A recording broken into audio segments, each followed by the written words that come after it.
Brought to you by NBC bearing, भारताची पहिली bearing उत्पादक। करण्यात आलं का? लोकसभेपूर्वी ज्याप्रमाणे लोकांना संग्रहित करण्याचा प्रयत्न करण्यात आला तसाच प्रयत्न होतोय का याकडे लक्ष द्यावं लागेल। फडणवीसांची प्रतिक्रिया। जमावानं दगडफेक सुरू केल्यानंतर पोलिसांकडून बळाचा वापर, काही आंदोलक ताब्यात, पोलिसांची माहिती, तर अफवांवर विश्वास ठेवू नये पोलिसांचं आवाहन। पूरग्रस्तांसाठी सर्वांनी एकत्र येण्याची ही वेळ, कुणीही चिथावणी देण्याचं काम करू नये। अहिल्यानगरमधील घटनेवर सुषमा अंधारेंची प्रतिक्रिया।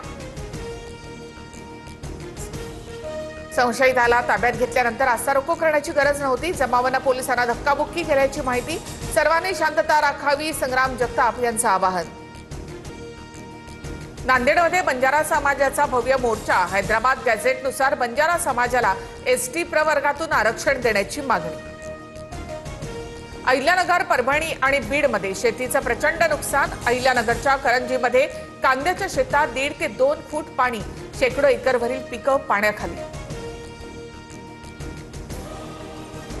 उपमुख्यमंत्री शिंदेंकडून ठाणे जिल्ह्यामधील अतिवृष्टीबाबत आढावा, जिल्हा प्रशासनाला सज्ज राहण्यासह मनुष्य आणि पशुहानी टाळण्यास प्राधान्य देण्याचे निर्देश।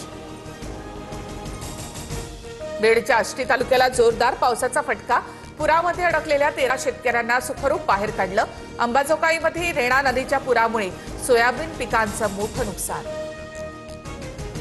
नांदेडच्या गोदावरी नदीला पूरस्थिती कायम, नदीकाठच्या हजारो हेक्टरवर पाणी शिरलं, राहेगावला पुराच्या पाण्याचा वेढा।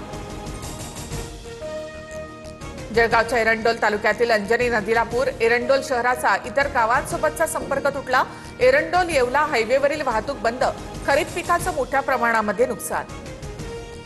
नाशिकच्या निफाडमध्ये लासलगावमधील शेतामध्ये मोठ्या प्रमाणावर पावसाचं पाणी, मक्याच्या शेतामध्ये पावसाचं पाणी साचल्यामुळे शेतकऱ्यांचं प्रचंड नुकसान।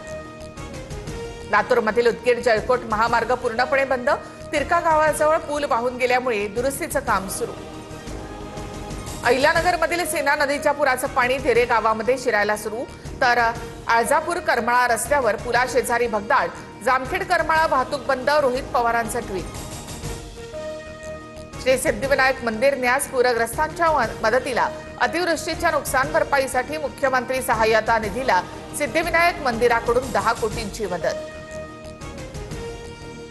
मुख्यमंत्री फडणवीसांकडून यवतमाळमध्ये बैलगाडीवरून पाहणी, फडणवीसांची यवतमाळमध्ये पंडित दीनदयाल उपाध्याय यांच्या जयंतीच्या निमित्तानं कार्यक्रमाला हजेरी।